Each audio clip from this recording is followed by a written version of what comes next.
Praise lord. బాగున్నారా? చాలా కాలం నుంచి మనం ఎన్నో గొప్ప విషయాలు దేవునిలో మనం చాలా విషయాలు తెలుసుకుంటున్నామండి. దేవుడు ఆయన విషయాలు, ఆయన గొప్ప విషయాలు చెప్పడానికి నాకు ఇచ్చినటువంటి భాగ్యాన్ని బట్టి నేనేమిచ్చినా ఆ రుణం తీర్చుకోలేను. ఎందుకంటే ఆయన మాట ఉచ్చరించడానికి కూడా, ఆయన యొక్క ఆయన గురించి ఆయన పేరు ఉచ్చరించడానికి కూడా, ఆయన వాక్యాన్ని చెప్పడానికి కూడా నాకు ఎలాంటి అర్హత లేదండి. ఎందుకంటే ఆయన పరిశుద్ధుడు, నీతిమంతుడు, దేవాది దేవుడు. ఆయన ఆయన ఆయన ఆయన మాట పలకడానికి కూడా నేను అర్హుణ్ణి కాదు. అయినప్పటికీ నాకు ఇచ్చినటువంటి దేవుడు ఈ భాగ్యాన్ని బట్టి నేను దేవునికి ఎంతగానో సంతోషాన్ని తెలియజేసుకుంటున్నాను. ఎంతగానో రుణపడి ఉన్నాను కదా. అలాగే మీరు కూడా మీ తోచినటువంటి, అంటే మీకు దొరికినటువంటి సమయాన్ని బట్టి వెళుతున్న దారిలో కానీ, జర్నీలో కానీ మీరు ఒకే చోట ఉండరు కదా. కాబట్టి ఎక్కడైనా మీరు కొత్త ప్రదేశాలకు వెళ్ళినా, కొత్త వ్యక్తుల దగ్గరికి వెళ్ళినా, దయచేసి మీరు ఒక్కరే రక్షించబడడం అంటే ఏంటంటే కాపాడబడడం. నిత్య నరకం. మనం కొంచెం నిన్న వంట చేసేటప్పుడు ఆయిల్ తర్వాత కొంచెం కొద్దిగానే ఈ ఫింగర్స్ మీద ఇప్పటికి మంటలేస్తుంది. చాలా పెయిన్గా ఉంది. ఈ బర్నింగ్ అనేటువంటి సెన్స్ అనేటువంటిది, దీన్ని మనం ఇప్పుడు తట్టుకోలేనప్పుడు ఏమంటారు చూడు, సూర్యుని కంటే అధిక రెట్లు ఆత్మ కాలాలంటే ఎంత అవసరం కదా. మరి వాటి నుంచి తప్పింపబడ్డావు, నువ్వు రక్షింపబడ్డావు అంటే నువ్వు మాత్రము సేఫ్ జోన్లో ఉంటే ఎలా చెప్పండి? ఆ రక్షణ సువార్తను మీరు కూడా అందరికీ తెలియజేయాల్సిందిగా మీ అందరికీ చేతులు జోడించి రిక్వెస్ట్ చేస్తున్నాను. ప్లీజ్ రక్షించండి, ఆత్మలను రక్షించండి. కేవలం ఇది పురుషునికి మాత్రమే బాధ్యత ఉంది, స్త్రీకి బాధ్యత లేదు. వాక్యం విషయంలో, సువార్త విషయంలో, దేవుని పని విషయంలో అంటే రాంగండి. కొన్ని వాటిల్లో కొన్ని కొన్ని కమ్యూనిటీస్లో కానీ, కొన్ని కల్చర్స్లో స్త్రీలని దూరం పెట్టిండొచ్చు, కానీ నిజమైనటువంటి ఆ యొక్క జీవితంలో దేవుడు ప్రసాదించిన దాంట్లో సమానత్వం అనేటువంటిది ఆది నుంచి దేవుడు కల్పించుకుంటూ వచ్చాడు కదా. స్త్రీ వేరు కాదు, పురుషుడు వేరు కాదు. మొట్టమొదటి సృష్టిలో సృష్టించినప్పుడు దేవుడు అవ్వను ఆదామును చిన్న బేబీలాగా పుట్టించాడా, లేకపోతే ఆదామును పెద్దగా పుట్టించి అవ్వను చిన్నగా పుట్టించాడా? లేదు కదా. ఇద్దరిని సమానంగా సృష్టించాడు. సమాన ఆకారము, సమాన జ్ఞానము. అవ్వ కూడా 2 కళ్ళే, ఆదాము కూడా 2 కళ్ళే, 2 కాళ్ళే. ఏం తేడా లేదండి. ఎందుకు అట్లా అసమానత్వంగా చూస్తారు? అది దరిద్రమైనటువంటి కల్చర్ నుంచి వచ్చినటువంటి అసమానత్వము. దేవుడు ఆది నుంచి స్త్రీని పురుషుని తక్కువ ఎక్కువ చెప్పలేదు. వాళ్ళు చేసే పనులు విడదీశాడే కానీ, వాళ్ళు ఎవరినైనా కానీ మానవులు అంటారు వాళ్ళని. ఓకే, ఒక జంతువుని తీసుకొచ్చి మానవుడు అనలేం కదా, కోతిని తీసుకొచ్చి మానవుడు అనలేం కదా. సో హ్యూమన్ అంటే ఉమెన్ అండ్ మెన్ కదా. అలాగే మీరు సృష్టిలో కేవలం అవ్వ యొక్క అండం, అంటే కొత్త సృష్టి జరగాలంటే, అంటే ఒక జీవంలో నుంచి ఇంకొక జీవం రావాలంటే అవ్వ యొక్క అండం మాత్రం ఇస్తే సరిపోతుంది. అందులో ఎన్ని ఉంటాయి? క్రోమోజోమ్స్ 23 ఉంటాయి. మరి ఆదాము గొప్పవాడు కదా, ఆదాము పురుషుడు కదా, కోటాను కోట్లు ఇవ్వాలనా? కుదరదు. దేవుడు అట్లా పెట్టలేదు. 23 ఆదాము ఇవ్వాలి, 23 అవ్వ ఇవ్వాలి. సమానంగా అవి కలుస్తేనే ఒక కొత్త జీవం ఏర్పడుతుంది. ఎక్కడండి అసమానత్వం దేవుడు పెట్టింది? ఎక్కడ లేదు. మనుషులు సృష్టించుకున్నారు నువ్వు ఎక్కువ, నువ్వు తక్కువ అని. ఓకే. సో నా ఛానల్ని సబ్స్క్రైబ్ చేసుకోండి. అలాగే దేవుని రాజ్య సువార్తలో మీరు కూడా పాలిభాగస్తులుగా ఉండాలని ప్రతి ఒక్కరిని కోరుకుంటున్నాను. నా యొక్క ఛానల్ పేరు Jesus spiritual power ministries. Jesus spiritual power ministries. Okay. చాలా నాకు టైం దొరకట్లేదండి, ఎందుకంటే జీవనోపాధి కోసం మనం కష్టపడ్డాము. వాటి కోసం ఎక్కువ అంటే ఈ రోజుల్లో ఎలా ఉందంటే, డబ్బు లేకపోతే మనుషులు నీకు నీ నీ నీ నీ నీ రక్త సంబంధులే నిన్ను చూడరు. నీకు చాలా కష్టమైనటువంటి పరిస్థితులు ఏర్పడతాయి కష్టపడి పని చేయకపోతే. అలాంటి పరిస్థితుల్లో ఉన్నప్పుడు మనల్ని ఎవరు చూస్తారు? నన్నైతే చూసేవాళ్ళు ఎవరు లేరు. నేను ఒంటరిగానే వచ్చాను, ఒంటరిగానే పోతాను. ఈ యొక్క బంధాలు, ఈ యొక్క ప్రేమలు ఎక్కడ ముగిస్తాయంటే చావుతో ముగిస్తాయి. ఇప్పుడు నువ్వు అధికంగా ప్రేమించినటువంటి వ్యక్తి వచ్చి, అది ఎవరైనా అయ్యుండొచ్చు.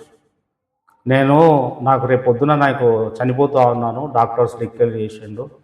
సో నేను నిన్ను ఇచ్చిపెట్టి ఉండలేను, నా ఎమ్మడి వచ్చేసి నేను ఒంటరిగా వెళ్ళడం నాకు ఇష్టం లేదు అంటే వాళ్ళు రారు. ఓరా నువ్వు వస్తే నన్ను రమ్మంటావు ఏంటి?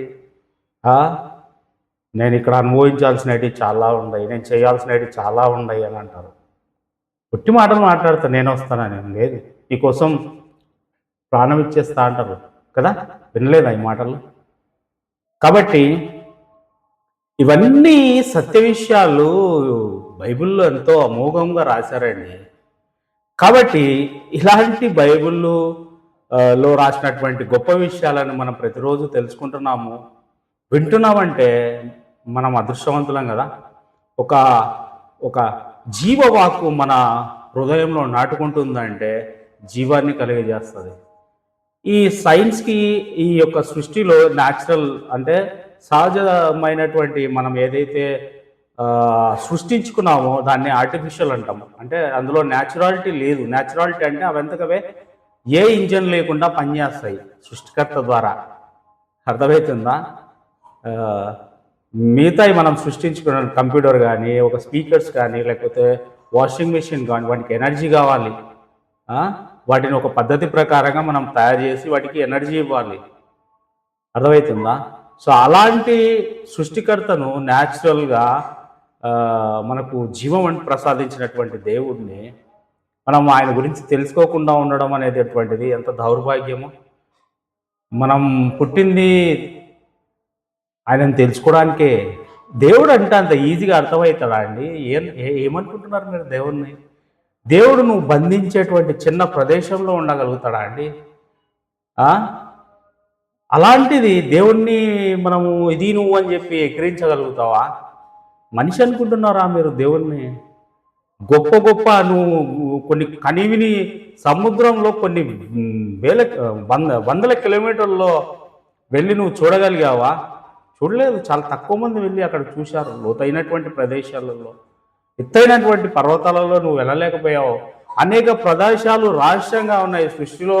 యూనివర్స్ మొత్తంలో ఒక 100% తీసుకుంటే ఆ 100%లో 5% మాత్రమే మనం చూడగలిగాము. అంటే విజిబుల్ యూనివర్స్ అంటాం దాన్ని. మిగతాది అగోచరం, మనిషికి అంతుబట్టనేటువంటి విషయాలు. దేవుడు టైంలో కానీ, అంటే ఆయనకు కాలం ఆపాదించలేము, ఆయనకు స్థలాన్ని ఆపాదించలేము. పట్టజాలనేటువంటి ఆయన నువ్వు పట్టించి ఇరికించి ఇది నువ్వు అని చెప్తావా? ఎంత అవమానకరం అండి. అలాంటిది ఇప్పుడు దేవుని గురించి తెలుసుకుందాము, గొప్ప విషయాలు. దేవుని యొక్క లక్షణాలు. ఈరోజు అంశం ఏంటంటే దేవుని యొక్క లక్షణాలు. మరి ఒకసారి మనం చూసినట్లయితే గూస్ బంప్స్ వస్తాయండి. నేర్చుకుందాం, సంతోషపడదాం, దేవుని వాక్యంలో ఆనందంతో కీర్తనలు పాడదాం. చూద్దామా? ఎన్నో గొప్ప విషయాలు ఉంటాయి. మనిషికి ఎలాగ లక్షణాలు ఉంటాయో దైవ లక్షణాలు కూడా చాలా ఉంటాయండి. దేవుడు సృష్టించినటువంటి ప్రతి జీవిలో ప్రాపర్టీస్ని బట్టి జాతులను నిర్ణయిస్తారు. ఇది మానవ జాతి, ఇది జంతు జాతి, ఇది వృక్ష జాతి, ఇవి పక్షి జాతి అని. సో దేవుడికి ఉన్నటువంటి లక్షణాలను బట్టి దేవుణ్ణి మనము దేవుడు అంటాం, సృష్టికర్త దేవుడు అంటాం. కాబట్టి మనం ఈరోజు అంశం ఏంటంటే దేవుని యొక్క లక్షణాలు తెలుసుకుందాం. ఆ లక్షణాలు తెలుసుకున్నప్పుడు యేసుక్రీస్తుల వారికి ఆ లక్షణాలు ఉన్నాయా లేదా, యెహోవా దేవుడికి ఆ లక్షణాలు ఉన్నాయా లేదా, పరిశుద్ధాత్మ దేవునికి ఆ లక్షణాలు ఉన్నాయా లేదా అనేటువంటి ఆపాదిస్తే మీకు దేవుడు ఎవరో ఈజీగా తెలిసిపోతుంది. క్రైస్తవత్వంలో దేవుడు అంటే ఒకే పదం, ఏకపదంలో ఉన్నటువంటి ముగ్గురు వ్యక్తులైనటువంటి వాళ్ళు. ఏకం అర్థమవుతుందా? ముగ్గురికి సమానంగా ఉన్నటువంటి ఈ అద్భుతమైనటువంటి లక్షణాలను ఇంకా ఏ మానవునికి సృష్టిలో దేనికి ఆపాదించలేనటువంటి, ఎవ్వరికీ చెందనటువంటి ప్రత్యేకమైనటువంటి లక్షణాలు కొన్ని చూద్దాం. మీ అందరికీ ఒక విషయం తెలుసా? మనిషికి జ్ఞానం అనేటువంటిది అంటే తెలుస్తుంది, చలిస్తుంది అనేటువంటి విషయాలు ఎలా తెలుస్తాయంటే 5 సెన్సెస్ ద్వారా. అంటే చూడడం వల్ల, స్మెల్ వల్ల, తాకడం వల్ల, వినడం వల్ల, ఈ జ్ఞాన ఇంద్రియాలు అంటారు వీటిని. దీన్ని బట్టి మనిషి, ఒకవేళ నువ్వు కళ్ళు మూసుకున్నారనుకో, ఆ యొక్క చూసేదానికి సంబంధించినటువంటి ఈ యొక్క అనుభవాలు నీకు తెలీదు. ఒకవేళ వినలేదనుకో, ఆ వినేదాని గురించి, సౌండ్స్ గురించి నీకు అనుభవాలు తెలియదు. దేవుడు పెట్టాడు అవి. ఏంజల్స్కి అంతకు మించి సెన్సెస్ ఉంటాయండి, మనకంటే కొంచెం గొప్పగా సృష్టించబడ్డాయి. మరి అలాంటిది సృష్టికర్తకు ఎన్ని సెన్సెస్ ఉంటాయి చెప్పండి, ఆలోచించండి. కేవలం భూమి మీద ఈ 5 సెన్సెస్ ఇచ్చి ఇదే జీవితం అని నువ్వు అనుకుంటున్నావు చూడు, తప్పండి. పరలోకంలో ఏముంటాయి, పరలోకంలో ఇంతకుమించి ఏముంటాయి అని నువ్వు అనుకుంటూ ఉండవచ్చు, కానీ కంప్లీట్గా పరలోకంలో ఎన్ని సెన్సెస్ ఉంటాయో ఎవ్వరికి తెలియదు. మహాజ్ఞానం అండి దేవుడు అంటే, జ్ఞానవంతుడండి, జ్ఞానం. ఓకే, అంశంలోకి వెళ్దాము. నేను మొదటిగా ప్రశ్నిస్తున్నది ఒక ప్రశ్న ఏంటంటే, అందరికీ ఇంగ్లీష్లో కొన్ని ఇంగ్లీష్ పదాలు చెప్తానండి, ఎందుకంటే నేను కూడా ఈ రెగ్యులర్ దైనందినటువంటి జీవితంలో మనం ఎక్కువ శాతము ప్రొఫెషనల్ లైఫ్లో ఇంగ్లీషే ఎక్కువ వాడాల్సి వస్తుంది. కాబట్టి తెలుగు గ్రాంధిక భాష బాగా మర్చిపోయాము. అందుకని కొన్ని ట్రాన్స్లేషన్స్ అవసరమే. ఒకవేళ నేను ట్రాన్స్లేషన్ కొన్ని పదాలు ఏమన్నా అర్థం చేసి చెప్పలేకపోతే నన్ను క్షమించండి, నేను ఇంకా నేర్చుకుంటా ఉన్నాను. ఓకే, సో మొదటి ప్రశ్న ఏంటంటే, హూ ఈజ్ గాడ్? దేవుడు ఎవరు? ఇది అంటే ఈ టాపిక్ సపరేట్గా ఉంది, నేను మళ్ళీ వాటిని బాగా రీసెర్చ్ చేసి పెట్టాను. హూ ఈజ్ గాడ్ అనేటువంటి సపరేట్ అంశం అది. బట్ మనం ఈరోజు టాపిక్ అంశం ఏంటంటే అట్రిబ్యూట్స్ ఆఫ్ గాడ్, దేవుని యొక్క దైవ లక్షణాలు. అందులో ఫస్ట్ ఇవి తెలుసుకోకపోతే అవి మాట్లాడడం కొంచెం కష్టం అనమాట. అందుకని మొదటిగా నేను అందరిని అడుగుతున్నది అంటే హూ ఈజ్ గాడ్, దేవుడు ఎవరు అని అడుగుతున్నాను. 2-3 విషయాలు తెలుసుకున్నాక మన అంశంలోకి వెళ్దాము. మన దేవుడు సృష్టికర్త. దేవుడు ఎవరు? అన్నిటినీ సృష్టించేటటువంటి వాడు మన దేవుడు. శూన్యంలో నుంచి పదార్థంని తీసుకురాగలుగుతాడు. మనిషి కూడా ఆ లక్షణం ఉంది, సృష్టి యొక్క క్రియేటివిటీ లక్షణం ఉంది. కానీ మనిషి క్రియేట్ చేసినటువంటి దాన్ని ఏమంటారంటే ఆర్టిఫిషియల్ అంటాం. It's not natural. శూన్యం నుంచి సృష్టించేవాడే దేవుడు. God is a creator for entire things. మీరు కనిపించేటివి కానీ, కనపడనేటువంటివి కానీ, అద్భుతమైనటువంటి ప్రతిదీ దేవుడు సృష్టించినటువంటివే. దేవుడు లేకుండా వచ్చినటువంటివి కాదు. మూర్ఖులు చెప్తుంటారు దేవుడు ఇవి తమంతకే అవి వచ్చినాయని. కుదరదండి. ఇంత తెలివిగా పనిచేస్తున్నాయంటే తెలివికర్త వెనకల డిజైనర్ ఒకడు ఉంటాడండి. Okay, so God is the creator. ఆదికాండం 1వ అధ్యాయం 1వ వచనంలోనే ఉంటుంది. ఏమని? ఆదియందు దేవుడు భూమి ఆకాశములను సృజించను. ఆదియందు సర్వ సృష్టికి మూల కారణం దేవుడే. ఆయన వాక్యముతోనే సృష్టి ఉద్భవించింది, కలుగునుగాక. దాని అర్థం ఏంటంటే మనం ఆయన సృష్టిని గౌరవించాలి. ప్రకృతిని, మనుష్యులను, జీవులను గౌరవించాలి. అర్థమైందా? గౌరవించాలి అంటే వాటిని మృక్కమని కాదు, వాటిని గౌరవించి వాటిని సృష్టించినటువంటి సృష్టికర్తను తెలుసుకొని ఆశ్చర్యపడి ఆనందంగా ఆయనకు కృతజ్ఞతలు తెలియజేయాలి, పాటలు పాడాలి, ఇవన్నీ చేయాలి.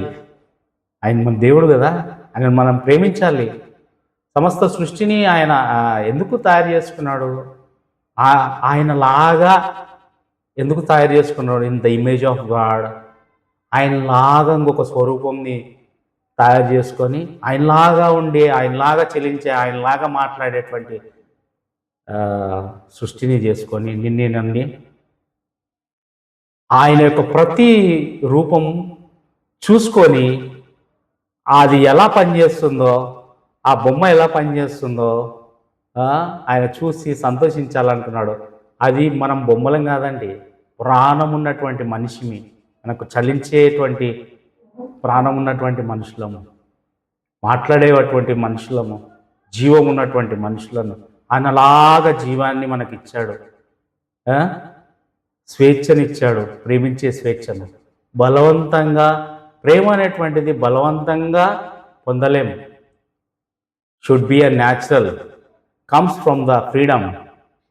ఎన్నుకునేటువంటి స్వేచ్ఛ కలిగినటువంటిదే ప్రేమ. ప్రేమ అంటే ఇవ్వడమే. ప్రేమలో తీసుకునేది ఉండదు, ఇవ్వడమే. That is called love. ఏదైనా, ప్రాణమైనా, ఆస్తి అయినా, డబ్బైనా, ఏదైనా.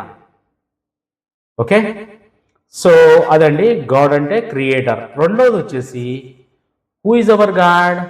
క్రియేటర్ అన్నాం కదా. అలాగే మన దేవుడు ఎవరంటే గాడ్ ఈజ్ స్పిరిట్. దేవుడు ఆత్మయ్య ఉన్నాడు. యోహాను సువార్త 4వ అధ్యాయము 24వ వచనంలో చూసుకున్నట్లయితే, దేవుడు ఆత్మ గనుక ఆయనను ఆరాధించువారు ఆత్మతోనూ సత్యముతోనూ ఆరాధించవలెను. దేవుడు ఆత్మ గనుక ఆయనను ఆరాధించువారు ఆత్మతోనూ సత్యముతోనూ ఆరాధించవలెను. బాగుంది కదా వాక్యము?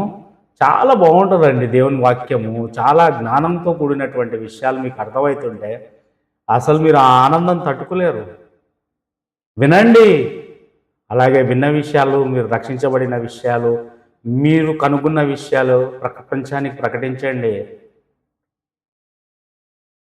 పురుషులకు మాత్రమే ఈ పని అప్పచెప్పలేదు, అందరికీ సమానంగానే పనులు అప్పచెప్పిండు దేవుడు. ఎవరు ఎక్కువ లేదు, ఎవరు తక్కువ లేదు, సమానత్వం.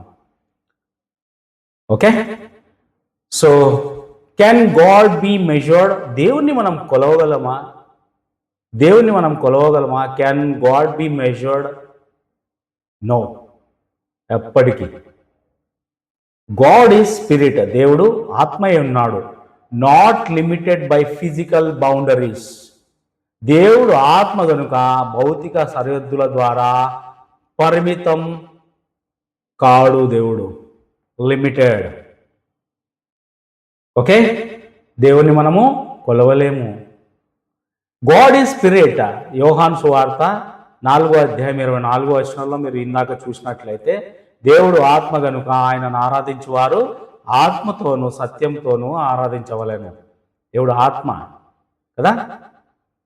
అలాగే ఇర్మియా 23:34లో యెహోవా సెలవిచ్చిన మాట ఏదనగా, నాకు కనబడకుండా రహస్య స్థలములలో దాగగలవాడెవడైనా కలడా?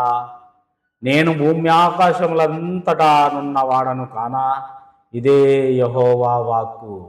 అంటే God is not limited, God is unlimited, infinite అంటారు దాన్ని. ఇన్ఫనైట్ ఉన్నటువంటి క్యారెక్టర్ దేవునికి సంబంధించినది కదా, అనంతుడు. కాబట్టి ఆయనను మనం మెజర్ చేయలేము, కొలవలేము ఆయనని.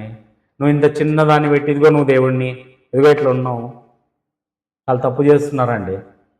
మీ యొక్క ఫోటోని ఎవరైనా ఆర్ట్ అంటే బొమ్మ గీయం అని చెప్పేసి ఇంకొకరిది గలీజ్గా ఏదైనా గెలిచి మీ దగ్గర తీసుకొస్తే మీరు కోప్పడరా? ఎరా నన్ను ఎక్కిరిస్తున్నావా అని, ఎరా నేను నీకు ఎట్లా కనిపిస్తున్నానని. మరి దేవాది దేవుని సృష్టికర్తను మీరు తీసుకొని వచ్చి ఇది అని చూపిస్తే ఎక్కిరించినట్టు కదా, దేవుని బాధ పెట్టడం లేదా? సృష్టిని తీసుకుపోయి ఇది సృష్టికర్త అని చెప్తే ఎట్లుంటుంది చెప్పండి. Okay, so he cannot be measured like humans because ఆయనను మనుషుల్లాగా మనము కొలవలేము, ఎందుకంటే తేడాలు ఉన్నాయి. హ్యూమన్స్ అండ్ గాడ్ చూద్దాము. హ్యూమన్స్ అంటే మనుషులు లిమిటెడ్ బై సైజ్, లిమిటెడ్. మన హైట్ అంతా 6.6, 5.6, 5.8, 6 max. World highest tallest person అంటే ఒక 7-8 అడుగులు అనుకోండి. So that is your limitation. నువ్వు ఎంత దూరం ప్రయాణించగలుగుతావు, ఎంతవరకు పోగలుగుతావు, నువ్వు ఎంతవరకు శ్వాస human is a limited person. God is infinite person, infinite, అనంతుడు.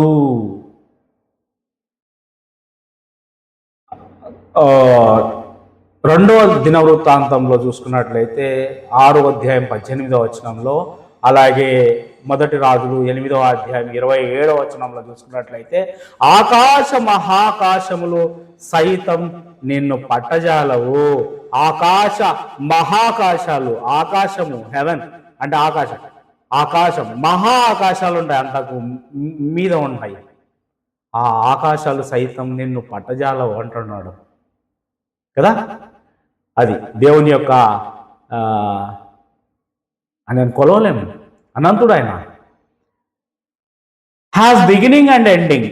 మనిషికి ఏముంటుందంటే ప్రారంభం ఉంటుంది, అంతం ఉంటుంది.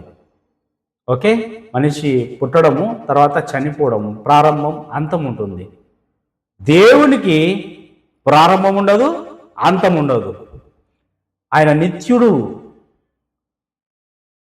పర్వతములు పుట్టక మునుపు, భూమిని లోకమును నీవు పుట్టింపక మునుపు, యుగము యుగములు నీవే దేవుడవు. ఆయన ఎటర్నల్, ఎప్పుడు ఉండేవాడు, నిత్యము ఉండేవాడు. నిత్యము అనేటువంటిది నీకు తెలీదు టైం. దేవుడు సృష్టిని సృష్టించిన తర్వాత, సృష్టిని సృష్టించిన తర్వాత టైం స్టార్ట్ అయింది, ప్రారంభం. అంతకుముందు తెలీదు టైం గురించి. నీకు తెలిసినటువంటి టైం సృష్టి ఆరంభం నుంచి. అర్థమవుతుందా? ఈ సృష్టి అంతం కూడా ఉంది. యేసుక్రీస్తు రెండవ రాకడ గురించి. యేసుక్రీస్తు రెండవ రాకడని నేను ఏ అంశం టాపిక్ పేరు ఏంటంటే యుగాంతం అనేటువంటి టాపిక్లో దాదాపు 30 నుంచి 40 అంశాలు ఉంటాయి అందులో. అది నేను ప్రతిరోజు చెప్పాలని నాకు చాలా ఆశ ఉంది. అద్భుతమైన ఆశ్చర్యకరమైనటువంటి విషయాలు అందులో దాగి ఉన్నాయి. దేవుడు ఎప్పుడొస్తాడు, యాంటీ క్రైస్ట్ అంటే ఏంటి, 666 ముద్ర అంటే ఏంటి, పాత్రలు 7 పాత్రలు అంటే ఏంటి, రకరకాల దేశాలు చాలా ఉన్నాయండి. సో దేవుడు నాకు దయచేసిన జ్ఞానాన్ని బట్టి అందరికీ నేను చెప్పాలని ఆశగా ఉంది. ఇవన్నీ అయిపోయిన తర్వాత నేను ఒక టైం పీరియడ్ నేను పెట్టుకొని స్టార్ట్ చేస్తాను. అలాగే నెక్స్ట్, కాబట్టి ఆరంభము అంతమున్నవాడు మనిషి, ఆరంభము అంతం లేనటువంటి వాడు దేవుడు. ఆయన ఎట్లా కొలుస్తాం మరి ఇంత అని?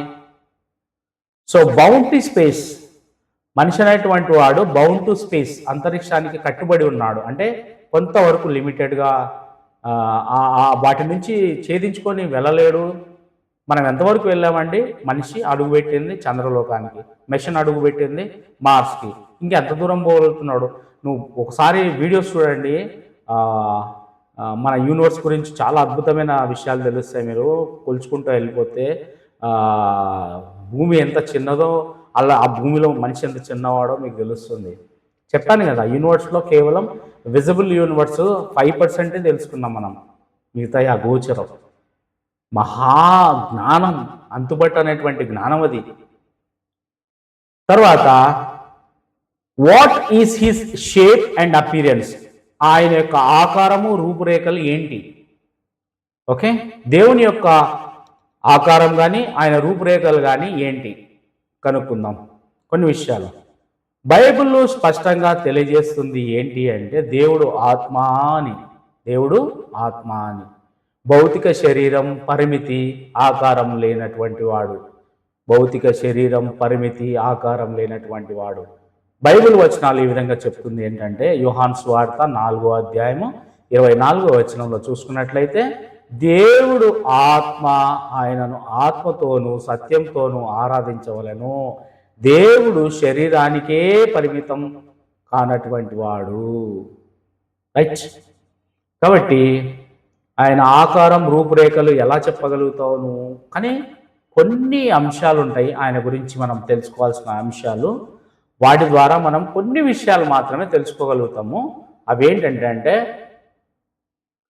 ప్రకటన గ్రంథం 1వ అధ్యాయం 14వ వచనం నుంచి 15వ వచనంలో చదువుకున్నట్లయితే కొన్ని మనకు తెలియజేశాడు ఆయన గురించి తెలుసుకోవడానికి. ఓకే, మనకున్నటువంటి లిమిటెడ్ నాలెడ్జ్ వలన ఆయన తట్టుకోలేము. మనం ఆయన యొక్క జ్ఞానము మనం తట్టుకునే శక్తి లేదు మెదడుకు. మహాజ్ఞానం అది. ఓకే, ఆయన 14వ వచనం నుంచి, ఆయన తలయు తల వెంట్రుకలను తెల్లని ఉన్నిని పోలినవై హిమమంత ధవలంగా ఉండెను. ఆయన తలయు తల వెంట్రుకలను తెల్లని ఉన్నిని పోలినవై హిమమంత ధవలంగా ఉండెను. ఆయన నేత్రములు అగ్నిజ్వాల వలె ఉండెను. ఆయన పాదములు కొలిమిలో పుటము వేయబడిన మెరయిచున్న అపరంజితో సమానమై ఉండెను. ఆయన కంఠస్వరము విస్తార జల ప్రవాహముల ధ్వని వలె ఉండెను. ఆయన తన కుడి చేత 7 నక్షత్రములు పట్టుకొని ఉండెను. ఆయన నోటు నుండి 2 అంచులు గల వాడి అయిన ఖడ్గం ఒకటి బయలువెడుచుండెను. ఆయన ముఖము మహా తేజస్సుతో ప్రకాశించుచున్న సూర్యుని వలె ఉండెను. చూడండి, కొన్ని ఆయన గురించి మనం తెలుసుకోవడానికి ఆయన యొక్క ఆకారం కానీ రూపురేఖలు జస్ట్ చిన్న పర్సంటేజ్ మనం తెలుసుకోవడానికి పెట్టాడు దేవుడు వాక్యము ప్రకటన గ్రంథంలో. అలాగే యెహెజ్కేలులో 1వ అధ్యాయం 26వ వచనం నుంచి 28వ వచనంలో చూసుకున్నట్లయితే, యెహెజ్కేలు 1వ అధ్యాయం 26. పాత నిబంధనలో, ఇది కొత్త నిబంధన, పాత నిబంధనలో కూడా ఇదే విషయాలు తెలియజేస్తారు. వాటి తలలపైనున్న ఆ మండలము పైన నీలకాంతమయమైన సింహాసనం ఒకటి కనబడెను. మరియు ఆ సింహాసనం వంటి దాని మీద నరస్వరూపియగు యేసుక్రీస్తుల వారు, అంటే ఆయన నరస్వరూపి మనకు భూమి మీదకి వచ్చాడు కాబట్టి నరస్వరూపి అనేది ఆయనకు మాత్రమే చెందుతుంది. నరస్వరూపియగు ఒకడు ఆసీనుడై ఉండెను. చుట్టూ దాని లోపల కరుగుచున్న ఇత్తడియు అగ్నియునున్నట్టు నాకు కనబడను. నడుము మొదలుకొని దిగు వరకు ఆయన అగ్ని స్వరూపముగా నాకు కనబడెను. చుట్టూను తేజోమయంగా కనబడెను. వర్షాకాలమున కనబడు ఇంద్రధనస్సు యొక్క తేజస్సు వలె దాని చుట్టూనున్న తేజస్సు కనబడెను. ఇది యెహోవా ప్రభావ స్వరూప దర్శనము. యేసుక్రీస్తుల వారికి అలాగనే చెప్పబడింది ప్రకటన గ్రంథంలో 1వ అధ్యాయం 14వ వచనంలో. అలాగే యెహోవా దేవునికి కూడా అలాంటి లక్షణాలే అలాగే సేమ్ టు సేమ్ చెప్పబడింది యెహెజ్కేలు 1వ అధ్యాయం 26వ వచనంలో. కాబట్టి మనం ఆయన రూపురేఖలు ఎంత గొప్పయో తెలుసుకున్నాం కదా. అలాగే దేవుని లక్షణాలు ఇప్పుడు చూద్దాం. ప్రధానమైనటువంటి అంశము దేవుని లక్షణాలు. ఇంగ్లీష్లో ప్రాపర్టీస్ లేదా అట్రిబ్యూట్స్ ఆఫ్ గాడ్ అంటాము, దైవ లక్షణాలు అంటాం కదా. ఏంటో చూద్దాం. బైబిల్ ప్రకారము దేవుని లక్షణాలు 2 ప్రధాన భాగాలుగా విభజిస్తాం మనం. అంటే దేవుని యొక్క లక్షణాలు 2 విధాలుగా 2 భాగాలుగా మనము విభజించవచ్చు. అదేంటంటే, మొదటిగా దేవుని ప్రత్యేక లక్షణాలు. వీటిని ఇంగ్లీష్లో ఏమంటారంటే ఇన్కమ్యూనికబుల్ యాట్రిబ్యూట్స్ అంటాం. ఇన్కమ్యూనికబుల్ యాట్రిబ్యూట్స్ అంటే వ్యక్తపరచలేనటువంటి, ఆపాదించలేనటువంటి. ఇవి కేవలం మనుషులకు పంచబడినటువంటి, దేవునికి మాత్రమే ప్రత్యేకమైనటువంటి. ఓకే, ఏది? ఇన్కమ్యూనికబుల్ యాట్రిబ్యూట్స్. ఇన్కమ్యూనికబుల్ అట్రిబ్యూట్స్, దేవుని ప్రత్యేక లక్షణాలు. పంచ పంచబడనటువంటి, పంచలేనటువంటి. ఓకే. రెండవదిగా దేవుని యొక్క లక్షణాలు ఏవైతే ఉన్నాయో వాటిని పంచబడిన లక్షణాలు అంటారు. ఇంగ్లీష్లో ఏమంటారంటే కమ్యూనికబుల్ యాట్రిబ్యూట్స్ అంటాం. ఇవి మనలో కూడా ఆ లక్షణాలు కనిపిస్తాయి. ఓకే. ఆ లక్షణాలను మనం తెలుసుకున్నట్లయితే ఇప్పుడు నువ్వు మనిషి దేవుడా కాదా తెలుస్తుంది. సృష్టిలో ఆ లక్షణాలు ఆపాదించినప్పుడు ఎవరికైనా ఉన్నాయా అంటే ఈజీగా తెలిసిపోతుంది. నువ్వు ఎవరి పేరైతే దేవుడు చెప్పావో ఆ దేవునికి ఆ లక్షణాలు ఉన్నాయా అంటే ఈజీగా తెలిసిపోతుంది కదా, ఒక ఫార్ములా లాగా. కన్ఫ్యూజన్ ఎందుకు దేవుని పట్ల? అందుకే దేవుని దైవ లక్షణాలు తెలుసుకోవాలి ఫస్ట్, ఆ తర్వాతనే ఓకే మిగతా విషయాలన్నీ ఈజీగా అర్థమవుతాయి. These qualities only God has, humans can never possess them. ఈ లక్షణాలన్నీ దేవునికి మాత్రమే ఉన్నాయి, మానవులు వాటిని ఎప్పటికీ కలిగి ఉండలేరు. These never transfer to humans. ఏవి? ఇన్కమ్యూనికబుల్ అంటే ఇన్కమ్యూనికబుల్ యాట్రిబ్యూట్స్. ఇవి వాటి గురించి అంటే ఈ లక్షణాలు దేవునికి మాత్రమే ఉన్నాయన్నమాట, మానవులు వాటిని ఎప్పటికీ కలిగి ఉండలేరు. Okay. These never transfer to humans. ఇవి ఎప్పుడు మానవులకు బదిలీ కావు, అది కేవలం దేవునికి సంబంధించినటువంటి లక్షణాలు. ఓకే. సో అలా మనం చాలా లక్షణాలు ఉన్నాయి. అందులో చూసుకున్నట్లయితే జస్ట్ లుక్ అండ్ గ్లాన్స్ లాగా చెప్తున్నాను. Attributes, meaning. So self existence, స్వీయ ఉనికి. దేవుడు తనంతట తానే జీవాన్ని కలిగి ఉన్నాడు, ఆయన ఎవరిపై ఆధారపడడు. ఓకే. ఇమ్యూటబిలిటీ, మార్పు లేనటువంటి వాడు. ఓకే. దేవుడు ఎప్పటికీ మారడు. అనంతుడు, నిత్యుడు, సర్వం వ్యాపించి ఉన్నాడు, సర్వజ్ఞుడు, సర్వజ్ఞానం కలిగిన వాడు, సర్వశక్తివంతుడు, సర్వబౌధమాధికారం కలిగిన వాడు, అతీతమైన వాడు. ఓకే. దేవుని సృష్టిని మించి ఉన్నాడని, కాలము, స్థలము, పరిమితులన్నిటినీ అతీతుడని చెప్పే సిద్ధాంతం. ఓకే.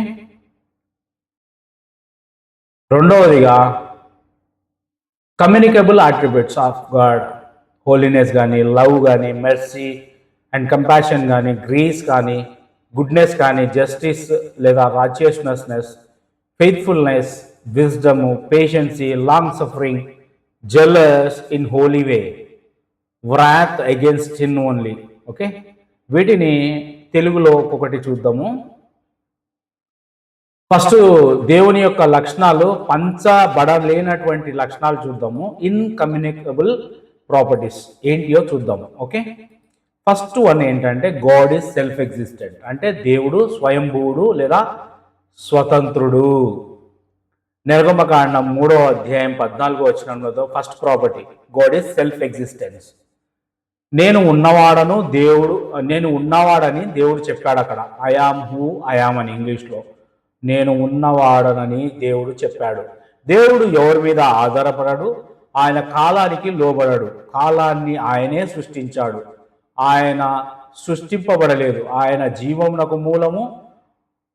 అంటే దీని అర్థం ఏంటంటే మన జీవితం లేదా మన జీవం ఆయన మీద ఆధారపడి ఉంటుంది, కానీ ఆయన ఎవరి మీద ఆధారపడి ఉండడు.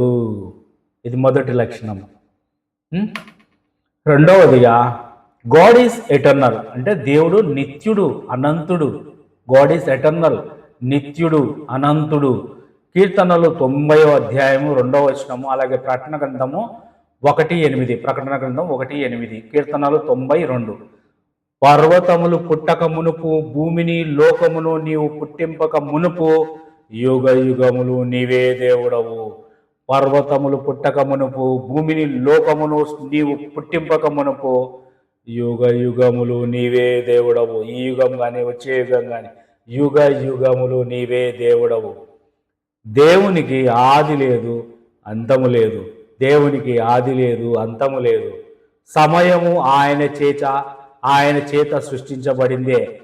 దీని అర్థం ఏంటంటే మన జీవితం తాత్కాలికమైనదే, ఆయన ఎప్పటికీ నిత్యుడే, ఎప్పుడూ ఉండేవాడు.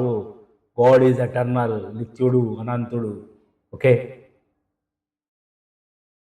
God is immutable, God is immutable అంటే మార్పు లేనటువంటి వాడు. మన దేవుడు ఎవరు? మార్పు లేనటువంటి వాడు. దేవుడు ఎప్పటికీ మారడు.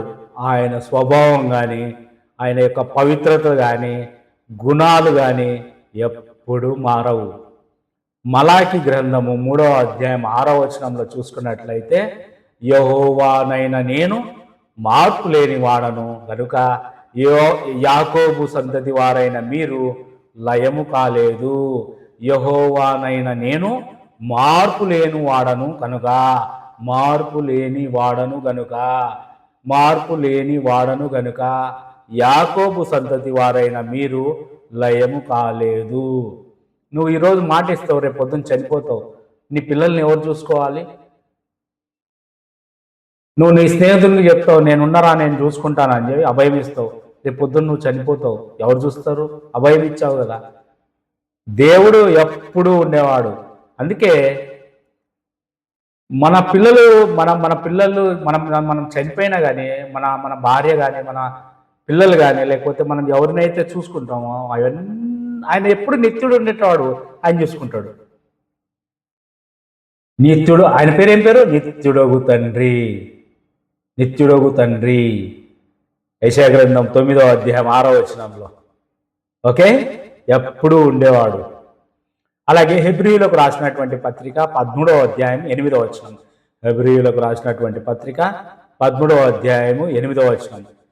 గాని తన కుమారుని గూర్చి అయితే, దేవా నీ సింహాసనము నిరంతరము నిలుచున్నది, నీ సింహాసనము నిరంతరం నిలుచున్నది, నిరంతరం నిలుచున్నది, నిరంతరం నిలుచున్నది. ఎప్పుడు అని నిరంతరం. నీ రాజదండనం న్యాయమర్థమైనది, నీ రాజదండము న్యాయార్థమైనది, నీ రాజదండము న్యాయార్థమైనది. దేవుని స్వభావము, ఆయన లక్షణాలు, ఆయన యొక్క వాగ్దానాలు ఎప్పటికీ మారవు. ఆటిస్తే జరగాల్సిందే, కలుగును గాక అంటే కలగాల్సిందే. మన పరిస్థితులు మారినా దేవుడు అదే ప్రేమతో కలిగి ఉంటాడు, అదే ప్రేమతో ఉంటాడు. దీని అర్థం ఏంటంటే మన విశ్వాసం దేవుని యొక్క స్థిరత్వంపై ఆధారపడి ఉంటుంది. స్థిరత్వం, స్టాండర్డ్. ఓకే, ఆయన ఎల్లప్పుడూ నమ్మదగినవాడు, ఆయన ఎల్లప్పుడూ నమ్మదగినవాడు. మన విశ్వాసం దేవుని మీద దేనిపై ఆధారపడి ఉంటుందంటే దేవుని యొక్క మార్పు లేనటువంటి స్థిరత్వంపై ఆధారపడి ఉంటుంది. మన విశ్వాసం దేవుని దృఢత్వంపై ఆధారపడి ఉంటుంది. ఆయన ఎల్లప్పుడూ నమ్మదగినవాడు, మాటిచ్చి మాట తప్పేవాడు కాదు దేవుడు. అలా ఎప్పుడు బైబిల్లో జరగలేదు.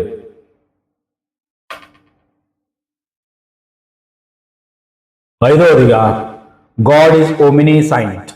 గాడ్ ఈజ్ ఒమినిసెంట్ అంటే దేవుడు, మన దేవుడు సర్వజ్ఞుడు. సర్వజ్ఞుడు అంటే అన్నీ తెలిసినవాడు, అన్నీ తెలిసినవాడు. గతం, వర్తమానం, భవిష్యత్తు అన్ని కాలాలకు సంబంధించిన వాడు. ఆయనకు అన్నీ తెలిసినటువంటి వాడు, సర్వజ్ఞుడు. కీర్తనలు 147వ అధ్యాయం 5వ వచనంలో చూసుకున్నట్లయితే, మన ప్రభు గొప్పవాడు, ఆయన అధిక శక్తి గలవాడు, ఆయన జ్ఞానమునకు మితి లేదు, మితి లేదు. ఇన్ఫనైట్, ఆయన జ్ఞానమునకు మితి లేదు, మితి లేదు. Infinite, unlimited. హెబ్రీయులకు రాసినటువంటి పత్రిక 4వ అధ్యాయం 13వ వచనంలో, హెబ్రీయులకు రాసినటువంటి పత్రిక 4వ అధ్యాయము 13వ వచనంలో, మరియు ఆయన దృష్టికి కనబడని స్పష్టము ఏదియూ లేదు, మనమెవరికి లెక్క అప్పచెప్పవలసి ఉన్నదో ఆ దేవుని కన్నులకు సమస్తమును మరుగలేక తేటగా ఉన్నది. సమస్త జ్ఞానం కలిగినటువంటి వాడు. ఆయన కన్నులకు సమస్తమును మరుగులేక తేటగా ఉన్నది. మన ఆలోచనలు, మన మనస్సు అన్నీ ఆయనకు తెలుసు. దీని అర్థం ఏంటంటే దేవునికి మన పరిస్థితి గురించి, మనకంటే ఆయనకు బాగా తెలుసు. నీవు ఈరోజు నీకు అప్పుల బాధతో బాధపడుతుండొచ్చు, నీకు నీ యొక్క భర్త పట్ల ఆ ఆ సమస్య పట్ల బాధపడుతుండొచ్చు, నీకు పిల్లలు కలగలేదనే బాధ పడవచ్చు, లేదా అనేక సమస్యలు ఉంటాయి. ఎంత చదువుతున్నా నాకు చదువు రావట్లేదు అనే సమస్య ఉండొచ్చు. అన్ని విషయాలు నీకంటే ఆయనకు బాగా తెలుసు. ఏం చేయాలన్నా కూడా ఆయనకు బాగా తెలుసు. ఆయన మీద ఆధారపడండి. 2 మార్గాలు ఉంటాయండి. ఇలాగా 2 ఏంటంటే మంచి చెడు. దేవుని నిర్ణయంలో, దేవుని సంకల్పంలో నువ్వు కనెక్ట్ అయ్యి ఆ మార్గంలో వెళ్తుంటే ఆయన చిత్తం ఏందో అవి జరిపించుకుంటూ వెళ్ళిపోతాడు. నీ మార్గం ఒకటి అంటే చెడు మార్గం. నీ యొక్క ఆలోచనలు, నీ యొక్క డిజైర్స్, నీ యొక్క ఏవైతే అంటే అవి నీవే, లోకానికి సంబంధించినవి. అవి చెడులో ఆ లైన్ కనెక్ట్ అయ్యకుంటే పోతే దాని యొక్క పర్యవసానాలు అవి చేసుకుంటూ వెళ్తుంటుంది. కాబట్టి మనం ప్రార్థన చేసేటప్పుడు కూడా మన చిత్తం ఉండకూడదు, దైవ చిత్తం ఉండాలి. దేవా నీ చిత్త ప్రకారం, నీ చిత్తం ఉంటే చెయ్యి ప్రభు అంటే దాని అర్థం ఏంది? ఆయన లైన్ ఏదైతే గీశాడో, ఏదైతే ఆయన రచించాడో, ఏదైతే సృష్టిని చూడాలనుకుంటున్నాడో ఆయన చిత్తంలో ఉంటే అన్ని చేయగలుగుతాడు. ఆయన అర్థమవుతుందా? ఏదైనా చేయగలుగుతాడు, కథ మొత్తం మార్చగలుగుతాడు. ఆయనే సృష్టికర్త. మీ దేవుడు అండి సృష్టికర్త. మీరు ఆయనని నిజమైన దేవుని కొలుస్తున్నారు, నిజమైన దేవుని ఆరాధిస్తున్నారు. ఎందుకు భయపడుతున్నారు మీరు? విశ్వాసం కలిగి ఉండాలండి. విశ్వాసం ఉంటే ఏదైనా జరుగుతుంది. ఆవగింజంత విశ్వాసం. See God how measured the faith. ఆవగింజ ఎంత ఉంటుంది? చాలా సన్నగా ఉంటుంది కదా. అంతున్నా చాలరా అంటే ఏంటి? ఇంక మనుషులకి ఎంతకంటే ఎవరిస్తారండి ఆప్షను? ఇన్ని ఆప్షన్లు పెట్టుకొని ఆవగింజంత విశ్వాసాన్న పెట్టురా బాబు అంటే ఏంటండి మనుషులు? రైట్. God is omnipotent. దేవుడు సర్వశక్తిమంతుడు. దేవుడు ఎవరు? సర్వశక్తిమంతుడు. దేవుడు ఏదైనా చేయగలడు. పరిమితులు లేనటువంటి శక్తి ఆయనది. ఇర్మియా గ్రంథము 32:17 వచనంలో చూసుకున్నట్లయితే, యెహోవా ప్రభువా, సైన్యములకు అధిపతియగు యెహోవా అను పేరు వహించువాడా, శూరుడా, మహాదేవా, నీ అధిక బలము చేత, చాచిన బాహు చేతను భూమి ఆకాశములను సృజించితివి. నీకు అసాధ్యమైనదేదియు లేదు.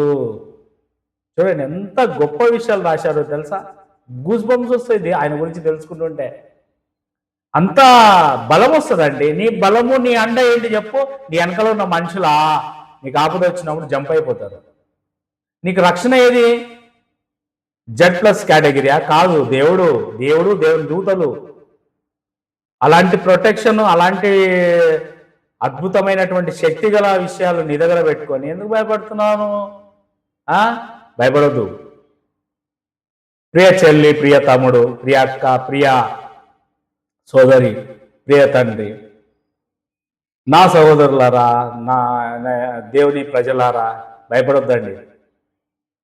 మీ అండ నీ దేవుడు. వెనకల చూడండి, నీ అండ నీ దేవుడు. ఊరుకుంటాడా నీకేమైనా అయితే?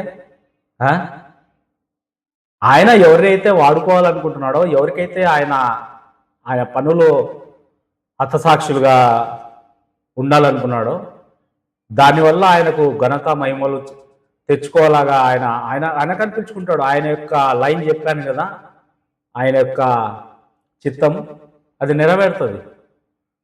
మనం ఆయన చిత్తానికి కనెక్ట్ అయి ఉండాల. ఓకే. So God is ఓమినిపోటెంట్.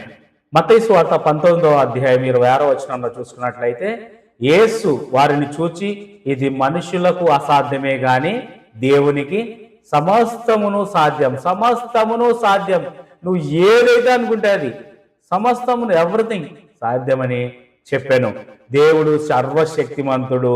సృష్టి, పునరుద్ధానము, రక్షణ అన్నీ ఆయనకు సమస్తము సాధ్యము. అవన్నీ ఆయన శక్తితోనే చేస్తాడు.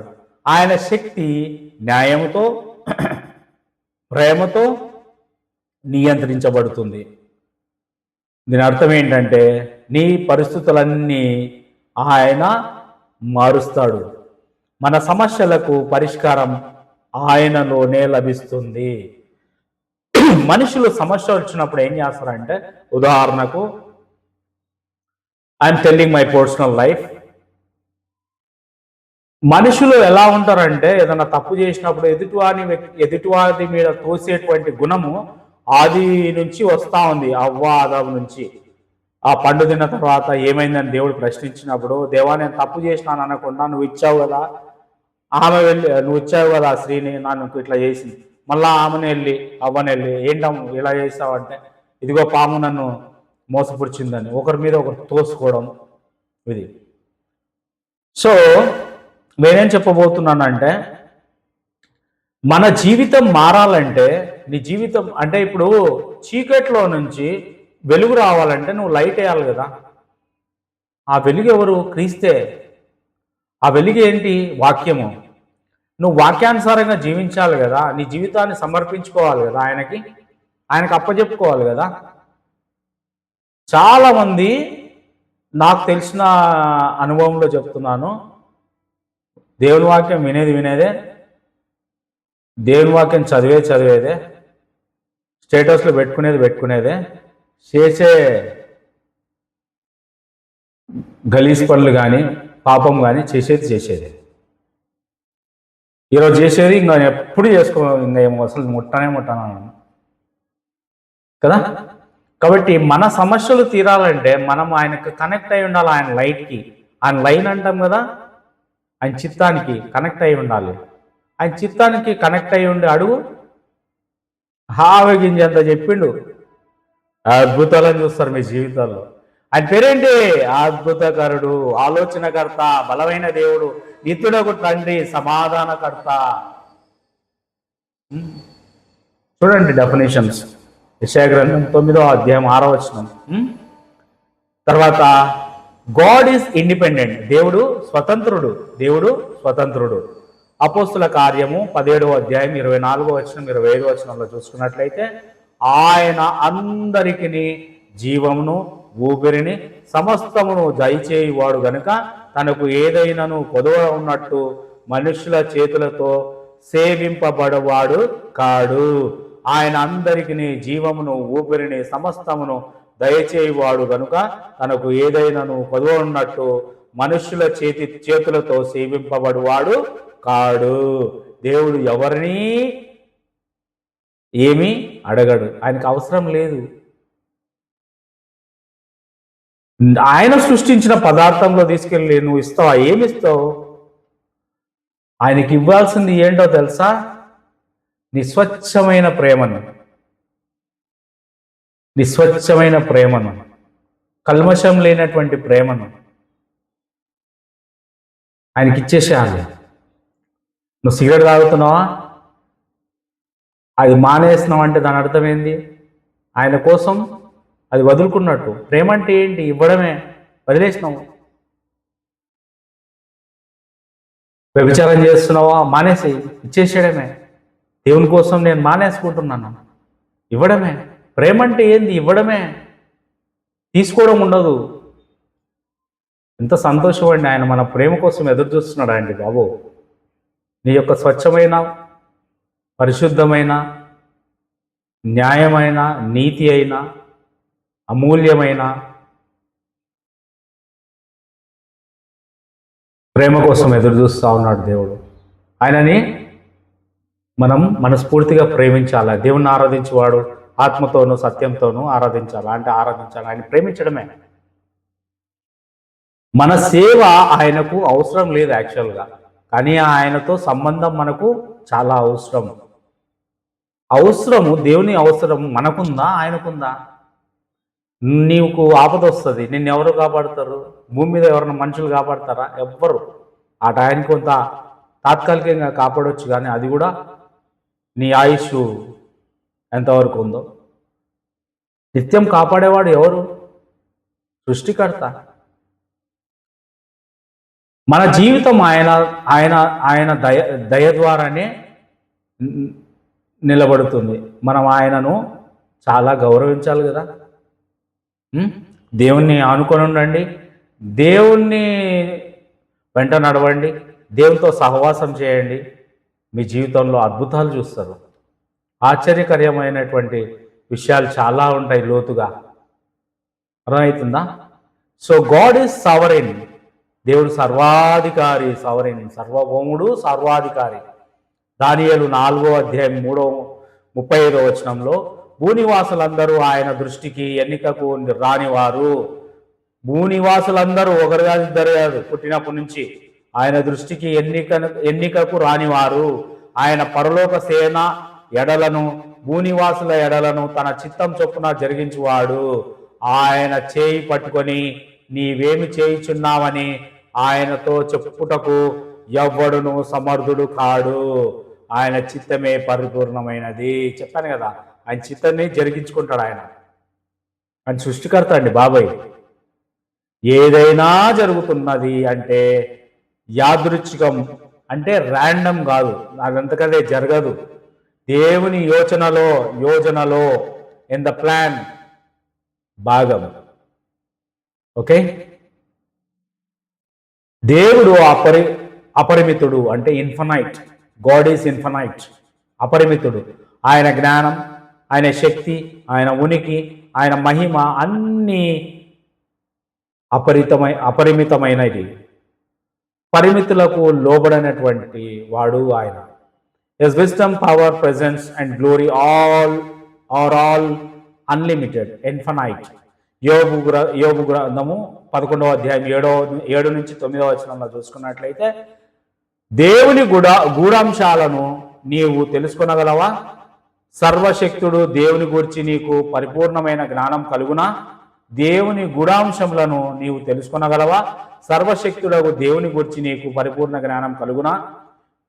చూడండి ఎంత విషయాలు. కీర్తనలు 145 3వ అధ్యాయంలో, యెహోవా మహాత్యము గలవాడు, ఆయన అధిక స్తోత్రము నొందదగినవాడు, ఆయన మహాత్యము గ్రహింప శక్యము కానిది. చూడండి ఎంత గొప్ప విషయాలు. Is a infinite God. Okay, దేవుడు అలాగే అదృశ్యుడు. God is invisible God. నువ్వు ఇన్విజిబుల్గా కనపడకుండా ఉంటావా? లేదు, ఇంపాసిబుల్. ఓకే, ఆయన తన స్వరూపంలో మనిషికి కనిపించాడు, మహిమలో దాగి ఉంటాడు. Is invisible to man in his form, his glory is hidden. యోహాను 1:18 చూసుకున్నట్లయితే, ఎవడును ఎప్పుడైనాను దేవుణ్ణి చూడలేడు, తండ్రి రొమ్మునను నా అద్వితీయ కుమారుడే ఆయనను బయలుపరిచాను. So God is invisible God. దేవుణ్ణి ఎవరు చూడలేదండి బాబు. ఆయనను బయటపెట్టింది ఎవరు? తండ్రిని బయటపెట్టింది ఎవరు? కుమారుడు యేసుక్రీస్తుల వారు.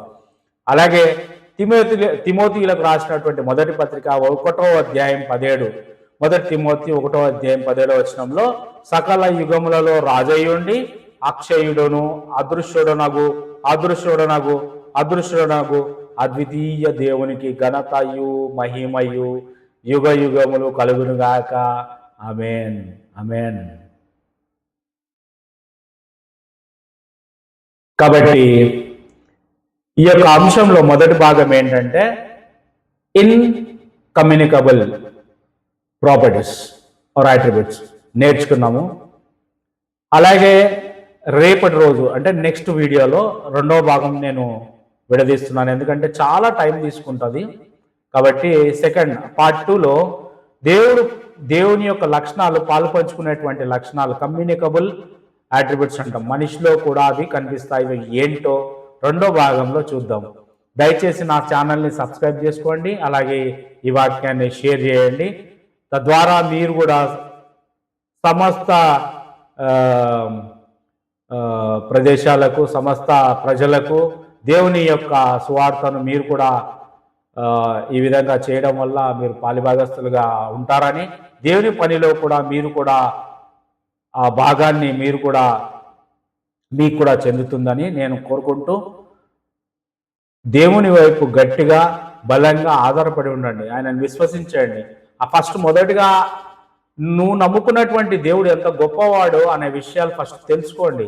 ఎప్పుడైతే చిన్నపిల్లలు ఏం చేస్తారు, ఎవరన్నా ఆడుకునేటప్పుడు, ఎవరన్నా బెదిరించేటప్పుడు వాళ్ళ నాన్నని చూసుకొని ఏం చేస్తారు, విర్రవీగుతారు, మా నాన్న అని.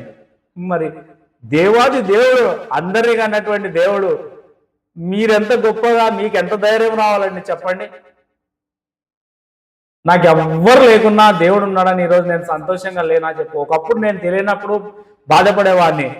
నా తల్లిదండ్రులు నన్ను పట్టించుకోవట్లేదు, నా తల్లిదండ్రులు నన్ను చాలా బాధ పెట్టారని, నా అక్క చెల్లెలు నన్ను మోసం చేశారని, నా కుటుంబం నాకు ఈ విధంగా అయిందని, నేను ఒంటరి వారుగా అని నేను ఎన్నోసార్లు, అంటే నాకు తెలియక ఉండు దేవుడు నాతో కష్టాలే గుండా నన్ను తీసుకొచ్చి నాకు దేవుడు ఇలా కనపరుచుకున్నాడు, నేను ఉన్నానని. నాకు అంతకు మించినటువంటి భాగ్యం ఏముంది చెప్పండి. మనుషుల ప్రేమ ఎంతవరకు అండి? మనం చనిపోయేంత వరకే. ఒక వ్యక్తి చనిపోయిన తర్వాత అతని గురించి ఇంకెవరు ఆలోచించరు. వాళ్ళు అన్నం తినకుండా ఉంటారా, పనులకు పోకుండా ఉంటారా? లేదు కదండి, కొంతకాలం. దేవాది దేవుడు సృష్టికర్త నీ వెంటే ఉన్నాడు, ఎప్పుడు ఉండేవాడు. సృష్టికర్త పెట్టుకొని ఎందుకండి భయపడ్డాం? ప్రార్థన చేయండి. స్పిరిచువల్ పవర్ మినిస్ట్రీస్ని సపోర్ట్ చేయండి. దేవుని వాక్యాన్ని స్ప్రెడ్ చేయండి. నా గురించి ప్రార్థన చేయండి. నేను ఇంకా చాలా విషయాలు, గొప్ప విషయాలు చేయాలనుకుంటున్నా, కానీ నాకు చాలా విషయాలు, నేను నా జీవితంలో సమస్యలలో బాధపడుతున్నాను. నా గురించి ప్రార్థన చేయండి. నేను ఇంకా గట్టిగా దేవుని రాజ్య విస్తరణలో, దేవుని సువార్తలో నేను గట్టిగా వాడబడేలాగా, నన్ను వాడుకునేలాగా దేవుడు నా గురించి పర్సనల్గా మీ ప్రార్థనల్లో నన్ను జ్ఞాపకం చేసుకోమని అనిసిందిగా కోరుకుంటూ, థ్యాంక్ యూ సో మచ్. రెండో భాగంలో మనం ఖచ్చితంగా పార్ట్ 2లో పాలు పంచుకునేటువంటి విషయాలు ఏమైతే ఉన్నాయో ఖచ్చితంగా తెలుసుకోండి, సో దట్ మీరు దేవుణ్ణి బాగా అర్థం చేసుకోగలుగుతారు. Okay, thank you. God bless you.